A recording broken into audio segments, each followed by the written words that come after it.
So just to catch the visitors up to speed, we've been looking at Hebrews for the past 8 weeks and Sunday school. Today we're going to pick up the lesson again with Hebrews chapter 4, verses 1 through 10. To me, there was absolutely nothing that was simple about this chapter. When I got to this passage, I was thinking to myself, Hebrews? Really, Jason? Hebrews? Of all the books you could have picked, you picked Hebrews? This chapter reminded me of the old Indian adage which says he got bumped from the rear, but his teeth fell out. You get hit from behind, your teeth fell out. It's like, well, what's the connection? How does the first half of that sentence have anything to do with the second half of that sentence? As I was studying this chapter, every third verse, I felt like I was getting bumped from the rear, but my teeth were falling out. And I'm still not 100% clear about all of it, but I have made some headway. And so what I would like to do today is I would like to read through this text with you. And as we do read it, pay attention to the phrases that may seem confusing to you or maybe that don't make any sense at all. And then I will explain what struggles that I had with the text. And then we will work together to see how much confusion we can clear up over the next half hour or so. Let's read the passage. Therefore, since a promise remains of entering his rest, let us fear lest any of you seem to have come short of it. For indeed the gospel was preached to us as well as to them, but the word which they heard did not profit them, not being mixed with faith in those who heard it. For we who have believed do enter that rest, as he has said, so I swore in my wrath that they shall not enter my rest, although the works were finished from the foundation of the world. For he has spoken in a certain place of a seventh day in this way, and God rested on the seventh day from all his works, and again in this place, they shall not enter my rest. Since therefore it remains that some must enter it, and those to whom it was first preached did not because of disobedience. Again he designated a certain day, saying in David, today, after such a long time, as it has been said, today if you hear his voice, do not harden your hearts. For if Joshua had given them rest, then he would not afterwards have spoken of another day. There remains therefore a rest for the people of God, for he who has entered his rest has himself also ceased from his work as God did from his. So we all struggle with different ideas in different ways. Some of you may be thinking, well, seems pretty straightforward to me, Jason. Where's the confusion?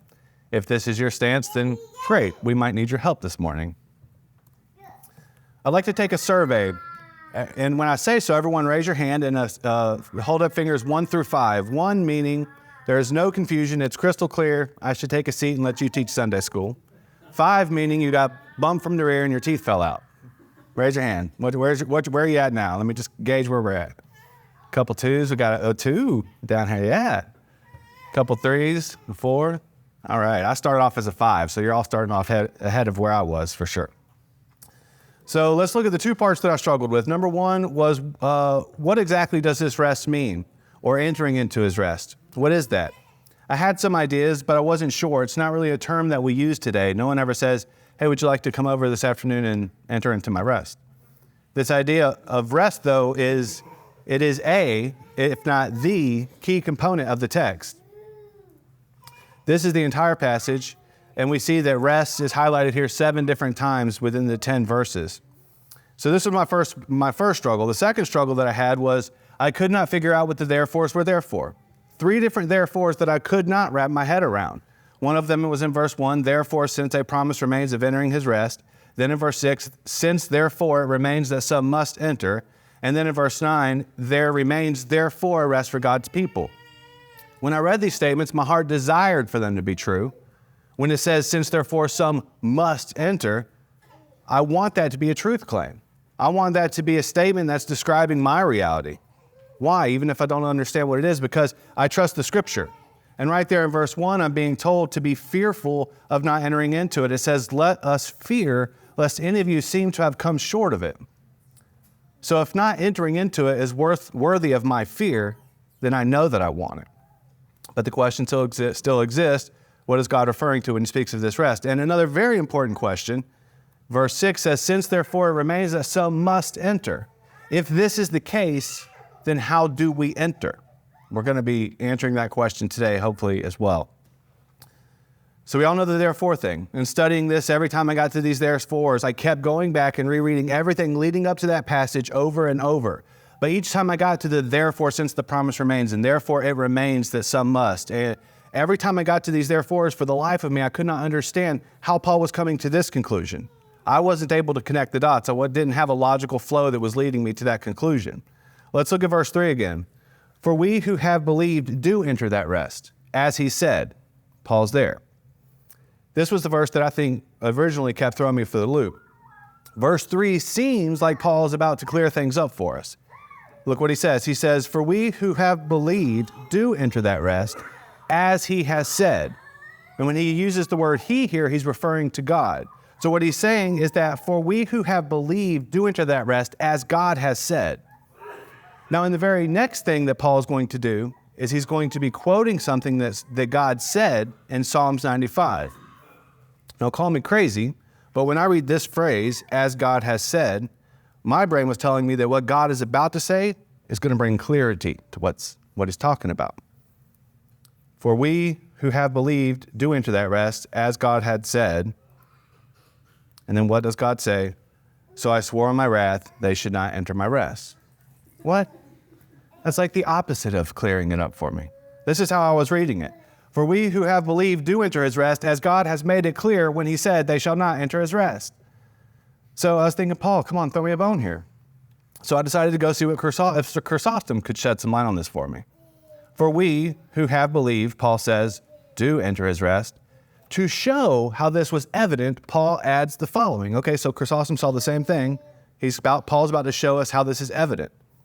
As God said, I swore in my wrath that they shall not enter my rest. And then he follows with this. This indeed is not evidence that they shall not enter, but that they did not enter. So I said, thank you, Chrysostom. Here I was thinking I was losing my mind, but Chrysostom came to the same conclusion. He said, wait a minute, Paul, first you say you're going to make it evident, and then you give zero evidence. This is indeed not evidence that they shall enter, but they did not. What then? Now, Chrysostom points out the difficulty of this passage.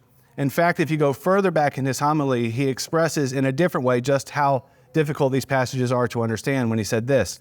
He says, next shows that we ought to look forward with firmness, and he proves this from the scriptures. But pay attention, because he has expressed this in a manner somewhat difficult to understand. And therefore, first we must make our own statements, then explain the whole argument, then make clear the words of the epistle. For you will no longer need us if you have fully understood the apostle.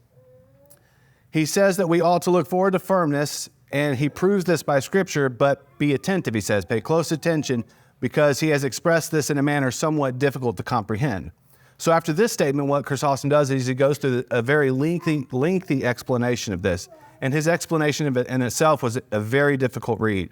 I felt like the translators were having a difficult time with the passage. It was difficult. So I read it many times slowly until I actually grasped what he was trying to say. I think that I did. And so what I'm going to do today is just summarize it for you. And it all began where we left off last week. Chrysostom tells the story of how all that God had done for the Israelites, and how he refused to let them into the promised land because they had hardened their hearts. We covered that in detail last week, so we'll just breeze through it today. All of the plagues of Egypt, the water turning into blood, the pestilence, the darkness, the hail, the boils on their skin, the taking of their firstborn. Then those who enslaved the Israelites released them, and at the same time handing over to them plunder and spoils because God had given them favor in the eyes of the people. And then the parting of the Red Sea, and then the rain raining from heaven, and then the pillar of cloud and the pillar of fire, and then the water in the desert that came out of a rock for the Israelites, and then the snake on the pole that would heal people when they looked at them. All of that, but when they reached the promised land, they sent in spies, and the spies reported, God is no liar. This land is indeed full of milk and honey. It's flowing with honey. But the men, they're big and strong. After all that God had been done to them, they had no faith, and the people moaned and bellyached. And all the children of Israel complained against Moses and Aaron, and the whole congregation said to them, oh, if only we had died in the land of Egypt, or if only we had died in the wilderness. Why has the Lord brought us out here to this land to fall by the sword, that our wives and children should become victims? Would it not be better for us to return to Egypt? So they said to one another, let us select a leader and return to Egypt. So that's kind of where we left off the story last week. But the story continues. Finally, the generations that God said would not enter into his rest, they fell dead in the wilderness, and then Joshua is the one who leads them, the remaining Israelites, into the promised land. This is a Bible timeline. It's a massive thing. It's about 7 feet by 5 feet. This is just a zoomed in picture of about, you're seeing probably 15 or 20% of it here on the screen. And the way that you read this, excuse me, is at the top of the screen is the furthest back in time. And as we get closer to where we are now, it gets to the bottom of the screen. Right here, somewhere around 1550 BC, we have the Israelites in the wilderness for 40 years. Then down here, about 400 years later, around 1150 BC, we have the time of King David. And this is around the time when King David wrote the Psalms. Well, what do the Psalms have to do with all of this? Well, the entire argument that Paul is making in Hebrews is being built off the Psalms that David wrote sometime around this time in 1150 BC. Let's look at these again. I'm just going to read the blue parts. Today, if you hear his voice, do not harden your hearts as you did in the rebellion, though for 40 years they saw what he did. That is why I was angry with that generation. So I declared on oath in my anger that they shall never enter my rest. This was back in chapter 3. And last week I told you that once we got to chapter 4, we were going to constantly be sucked back into chapter 3. It's going to happen a lot today. And this is actually a great example of how sometimes the chapter divisions that have been added to the Bible make it difficult to understand some things. After studying this through to the end, I think that it was a horrible idea, absolutely horrible idea, that they split chapter 3 and 4.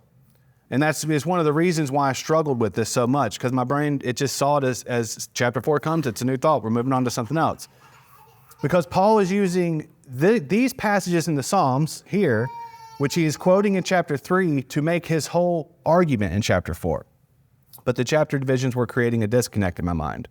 And all of it hinges on this word right here, today. If you hear his voice, do not harden your hearts. He is saying, do not be like your ancestors, for they hardened their hearts. And this was the very reason that they were not able to enter into his rest, which to them was the promised land, precisely because of their hardened hearts.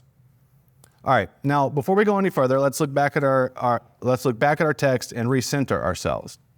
This is the whole text. I'm not going to read the whole thing, just to recap. Since therefore the promise remains, since therefore it remains that some must enter, and there remains therefore a rest. These are the therefores that I'm trying to get clarity to. This part here, let us fear lest any of you seem to have come short of it. Paul is telling us that a rest of some sort still exists, and it's one that we can still enter into. How do we know this? Because he says, fear lest any of you come short of it. So it must exist, and we must be able to not come short of it. Even though these passages are confusing, Paul does actually explain how he has come to this conclusion. It's just a little difficult to see. Let me help you see it. First, what Paul does is he tells the story of the Israelites falling in the desert and not entering to the first rest. And he tells that story there. I highlighted it in green. Next, he moves on to this section, which we haven't talked about yet, so let's look at it together. For he has spoken in a certain place of the seventh day in this way, and God rested on the seventh day from all his works. And again, in this place, they shall not enter my rest. What you're going to see by the end of this is that Paul is telling the Hebrews that there is a rest that's waiting for them if they take heed to what he's telling them. For conversation's sake right now, let's just say that it's the third rest. Now, why is it the third rest and not the second rest? Because what Paul is doing here in verses 4 and 5 is he's describing the two rests that have already taken place in the Scripture. And God rested on the seventh day from all his works. This is talking about the Sabbath rest, so that's rest number 1. And again, in this place, they shall not enter my rest. This is quoting the Psalms, referring to the rest of the promised land, so that's rest number 2. So this is where we are so far. Next, what Paul is going to do is he's going to explain how the third rest was established by God through David. Let's look at verse 7. Again, he designates a certain day, saying in David, today, after such a long time as it has been said, today, if you will hear his voice, do not harden your heart. Notice this right here. After such a long time. What is this referring to, after such a long time? This is referring to the time between their ancestors in the wilderness and when David wrote this in the Psalms. In verse 2 and 3, we were just told the story of the ancestors. Now in this verse 7, he's saying, a long time after that, a long time after the Jews entered into the promised land, David is now writing this in the Psalms, where he says he, and that is God in this case, he, God, designated a certain day, calling it today. John Chrysostom said, why then does he say there remains therefore a rest for the people of God? Notice how he sums up the whole argument. First, he swore to their ancestors that they would not enter into the rest. Then centuries later, speaking through David, he says, do not harden your hearts as your fathers, showing us that there is another rest. He says, look, all the way back here around 1550 BC, the rest was the promised land, and the Jews could not enter it because of their hardened hearts. Finally, the carcasses of the hardened fell in the desert. Then Joshua was able to lead the remaining Jews into the promised land. This took place all the way back here. And then 400 years later, all the way over here, David is now writing the Psalms. And he says, today, if you hear his voice, do not harden your heart. Paul says the fact that 400 years later, David is now exhorting the Jews not to harden their hearts as their ancestors did, shows that there is another rest awaiting God's people. David said they could not enter God's rest because they had hardened their hearts, but there is another rest, and you still have a chance if you do not harden your hearts. Finally, I was beginning to understand how Paul was coming to this conclusion that a rest still remains, and that some must enter it. With this as a backdrop, it became easier for me to see this when I actually read the passage. After such a long time, meaning it had been 400 years since the Jews were in the wilderness, after such a long time, he designated a certain day, calling it today. For if Joshua had given them rest, then he would not afterwards have spoken of another day. That is, if Joshua leading them into the promised land was the beginning and the end of this rest for God's people, then God would never have spoken of another rest to David in the Psalms. Earlier in verses 4 and 5, which were the ones I highlighted in blue, Paul pointed out the two rests that had already been established in the Scripture, the Sabbath rest and the promised land. Here he is reiterating once again that the rest that he is referring to now is something different than the promised land by saying, for in Joshua, if Joshua had given them rest, then he would not afterwards have spoken of another day. So it's fascinating to me. When I struggle to understand these things sometimes, I read a passage and I have no clue what's going on. And then I go on a 1,000-mile journey around the world, and then I end up circling right back to the passage and I realize, oh, it's right there the whole time. And this resolves the second struggle that I was wrestling with. What the therefores were there for. The therefores exist because there does remain a rest for God's people. And it is one that God's people can enter into. And just to show how important it is to Paul to communicate this, he repeated it 3 times throughout the passage. They're highlighted here. And this circles us back to the first struggle I had. What is this rest? What is this rest that we're being encouraged to enter into? Chrysostom says, for the promised land, it was not what is now being spoken of when David says these things in Psalms, for they were already in possession of this. Nor can he be speaking of the seventh day or the Sabbath rest, for surely he has not spoken about that which had taken place long before. It follows, therefore, that he hints of some other rest, and that is heavenly rest. And we're not going to completely dive into this next week. We'll go into more explanation about how he came to his conclusion that this is heavenly rest, but we'll be getting into next week's lesson at that point. And this brings us to, I would say, probably the most important question of the day. How? How do we do this? How do we enter into this rest? One more time, let's go back to chapter 3. Today, if you hear his voice, do not harden your hearts. Do not harden your hearts. What does this imply? It implies that if you hear his voice, then you have a choice. You can either harden your heart or not harden your heart. It implies that if your heart is hardened, that it's your fault. That it was some choice that you made, or more likely a series of choices that you made that caused your heart to be hardened. If this is so, then a good question is, how does one's heart become hardened?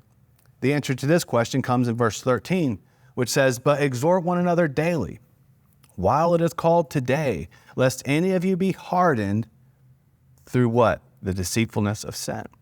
So here we see that the way that our hearts are hardened is through the deceitfulness of sin. If this is so, then a good question to ask is this: what is so dangerous about the deceitfulness of sin? Back to verse 12. See to it, brothers and sisters, that none of you have a sinful, unbelieving heart that turns away from the living God. So we see that the deceitfulness of sin produces in a man a sinful heart. And a sinful heart is an unbelieving heart. And an unbelieving heart is a heart that's turned away from the living God. And the heart that is turned away from the living God is a hardened heart. And this is what we're being exhorted the whole time not to let happen. If this is so, then a good question is, what does this mean, an unbelieving heart?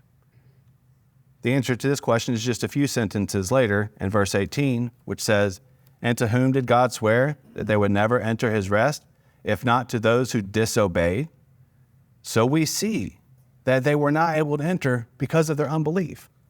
So here Paul ties everything back to obedience.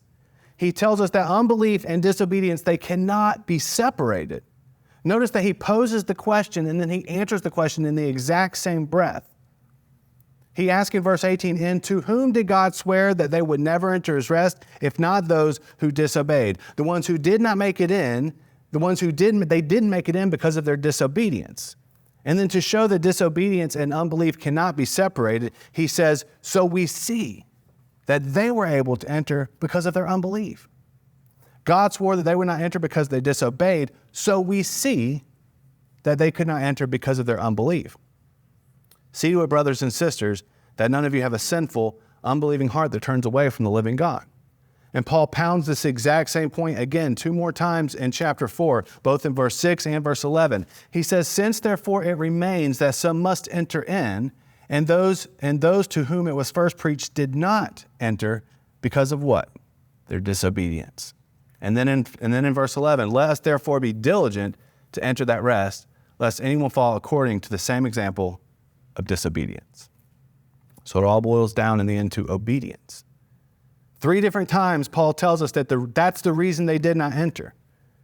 And they could not enter because of their disobedience. Then he connects this disobedience to unbelief by saying, so we see that they were unable to enter because of their unbelief.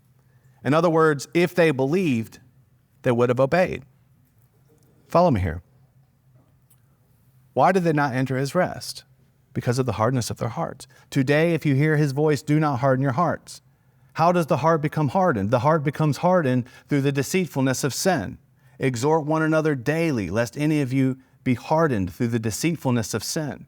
What does the deceitfulness of sin produce? The deceitfulness of sin produces in a man a sinful heart. See to it, brothers and sisters, that none of you have a sinful, unbelieving heart.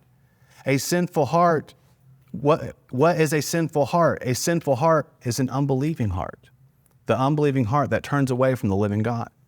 And what is an unbelieving heart? An unbelieving heart is a disobedient heart. If your heart is hard, it's because you chose to be disobedient. If you walk away from chapters 3 and chapters 4 with nothing more than this, I will be satisfied. These passages lay out for us a clear and unmistakable path into God's rest. We have 2 types of people. Those who have been born again and baptized, and those who have not. For those who have not been born again and baptized, then these are the first steps for you into the path of God's rest. Be born again and be baptized. But for those who have been born again and have been baptized and have been washed clean of every stain, for you, the path of obedience is the path into God's rest. The path of disobedience is the path to a sinful, unbelieving, and hardened heart. And to those who choose this path, who choose disobedience, you will be just like those whose carcasses fell in the wilderness. You will not enter his rest. The path of obedience is the path of rest for God's people. So let that be our takeaway for today. So I'll give you all a few minutes to simmer on that. And if anyone has any questions, feel free to ask. I'll do my best to explain any thought processes that I had. Yes. Yeah, I think they did a great job with that. And it kind of goes to show the little language thing, because belief can sometimes be translated into faithfulness. I bet you putting in place of unbelief would be unfaithfulness or disloyal. It makes a lot more sense because it talks about departing from God. So it's like somebody not being loyal or faithful, like a a spouse or something like that lead it. And so I think that kind of helps maybe because of our ability, we have a little more difficulty to make it. I agree. And this is yet another example of Paul using what Chuck Pike likes to call the Exodus map, where that's like a road map of our Christian journey, and that we need to be faithful because we're in the wilderness. We're not in the rest yet, although some do preach that. And as a Christian, you're already there. You don't have anything to worry about, but that we have to strive to get to that promise. Yeah. He used it in 1 Corinthians 10, where he points to it does like a bird's eye view, and in this, it's just zoomed in a little. Thank you. Great points. I like that about the unfaithfulness being used for that word.